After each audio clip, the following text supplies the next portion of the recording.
جہاں پروردگار انسان کو دیکھنا چاہتا ہے تو میں سمجھتی ہوں کہ وہاں قناعت کے مفاہیم کھل کے سامنے آ جاتے ہیں. جیسے ابھی آپ نے کہا کہ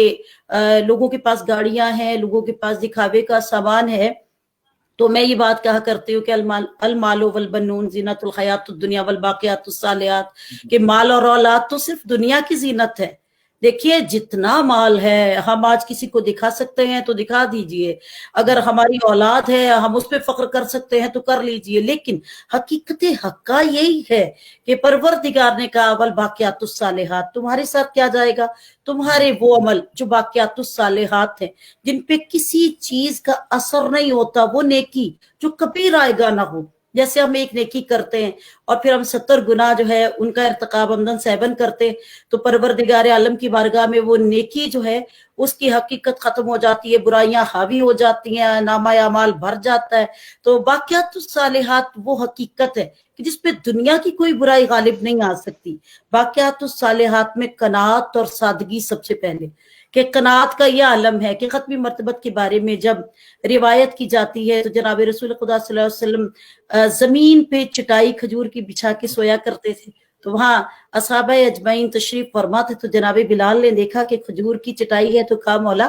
آپ کی چٹائی کے نیچے کیا خس و خاشاک بچھا کے آپ کے بستر کو نرم کر دوں کہ زمین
اتنا لے سکتا ہے وہ اس درد میں مبتلا ہے اور وہ اس وجہ سے اپنی جنگ سیاست کی لڑ رہا ہے. اور جہاں تک ثقافت کی ہے اس کا آپ کو بہت اچھے سے پتا ہے کہ سوشل میڈیا کے تھرو، موبائل فونز کے ذریعے ہمارے اپنے ذاتی پاکستانی فلمیں اور ڈرامے اور کلچر جو میڈیا کے تھرو ہم تک پہنچایا جا رہا ہے،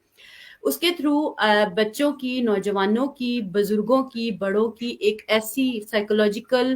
انجینئرنگ کی جا رہی ہے کہ جس میں ان کو یہ لگتا ہے کہ جب تک میں نے ایک شو آف نہیں کیا، ریاکاری نہیں کی، یعنی میں نے یہ دکھایا نہیں کہ میں کتنا امیر ہوں، میں کتنا حسین ہوں اور کتنا میں اسٹائلش لگ سکتا ہوں، چاہے وہ لڑکا ہے، چاہے لڑکی ہے، بزرگ ہے یا بندہ ہے، اور میری شادی میں کتنے کروڑوں، لاکھوں یا ہزاروں خرچ ہو سکتے ہیں. اور شاید شادی ہی دنیا کا ایک واحد ایک ایسا کام ہے جس کے بغیر دنیا میں شاید جینا مرنا حرام ہے، یا اگر کر رہے ہیں تو اتنا لاکھ روپیہ خرچ کرنا کیے بغیر شاید وہ شادی کامیاب نہیں ہوگی. تو وہ چونکہ بچے اور گھروں میں پرابلم یہ ہے کہ جب آپ کی ثقافت کو، یعنی الہی اور دینی اور جو حقیقی اقدار جو ہوتی ہیں، جب وہ دشمن ان کو پلیوٹ کرتا ہے، تو بات یہ کہ ہمیں دشمن سے زیادہ شکایت کرنے سے پہلے اپنے آپ سے شکایت کرنے کی ضرورت ہے. جب ہمارے بچے یہ دیکھ رہے ہیں کہ ایسے مثلاً میک اپ کرنا ہے، بچیاں کہ یہ میں نے ڈریسنگ کرنی ہے، لڑکے کہ میرے پاس اس یعنی اسٹینڈرڈ کا مثلاً بائک ہو، یا اس اسٹینڈرڈ کے مثلاً کپڑے ہوں یا شوز ہوں، تو وہ ایک یہ نہیں سوچ رہا کہ یہ غلط طریقے سے آ رہا ہے، جو جس کو میں دیکھ رہا ہوں اس کے پاس کہاں سے آ رہا ہے. اور وہ تو ایک ماڈل ہے، ماڈل نے تو ماڈلنگ کرنی ہے، فلم سٹار نے فلم دکھانی ہے، ریالٹی کا اس سے کوئی تعلق نہیں. ریالٹی میں تو آپ کے پاس 2 وقت روٹی پوری ہو جائے عزت سے، شرافت سے اور سادگی سے اور حق حلال کی، تو یہ خدا کے شکر کا مقام ہے. اور سادگی میں اور قناعت میں کوئی بری چیز نہیں ہے. اور اس میں یہاں پہ جو سب سے بہت ضروری کام کرنے والا ہے وہ ایک تو قلب کی تیاری ہے. ہمارے جو بچے ہیں، جوان ہیں، بڑے ہیں، بوڑھے ہیں، ہمارے قلوب تیار نہیں کیے گئے، ہماری ذہن سازی نہیں کی گئی. ہم نے اگلے 100 سالوں کے لیے کچھ پلان نہیں کیا، جبکہ دشمن نے اگلے 200-300 سالوں کا بھی پورا پلان کیا ہوا ہے کہ کس طریقے سے، کس جگہ سے کیسے انہوں نے اپنے حکمرانی کرنی ہے اور اس حکمرانی کے راہ میں کیا کیا رکاوٹ ہو سکتی ہے. مگر ہم نے دشمن کے پرسپیکٹو میں کوئی نہ تو پلاننگ کی ہے اور نہ سوچا. یہ جو آپ سادگی اور قناعت کی بات کر رہے ہیں اور یہ جو اس وقت پرابلم ہمارے معاشرے میں ہے، اس کی ریزن ہماری کلچر اور ثقافت کا دشمن کا اس کے ذریعے سے ہمارے اندر انفیوز کر جانا ہے. اور دوسری طرف وہ شدت پسند عناصر جو تکفیریت اور مثلاً اس طرح کے ہوتے ہیں، وہ جب آپ کے اندر انفیوز کرتے ہیں تو وہ شدت پسندی کرتے ہیں. آپ 2 ایکسٹریمز ہیں، وہ جب آپس میں کلیش کرتی ہیں تو ہر بندہ اپنی خواہشات کا غلام ہے. اور ہمیں یہ بھی نہیں بتایا جاتا کہ تمہاری عادات اور تمہاری خواہشات کی اسیری اصل غلامی ہے، اور اس سے نجات اصل نجات ہے اور کامیابی ہے، اور اس کو اپنے نیچے لے کے آنا اصل کامیابی. مگر ہم یہ بات سکھانے میں، سمجھانے سے پہلے سمجھنے میں، اور ایک بہت بڑا پرابلم جو آتا ہے وہ سسٹر بھی ایگری کریں گی کہ جو والدین ہیں، مثلا بچہ اور بچی کی شادی تو ہم ٹھوس دیتے ہیں، کر دو بس جلدی سے کر دو، لیکن یہ نہیں بتاتے کہ بچے تم نے یعنی باپ بننا ہے تو ایک باپ کی حیثیت سے تمہاری ذہنی لیول، تمہارا اخلاقی لیول اور تمہارا کردار کیسا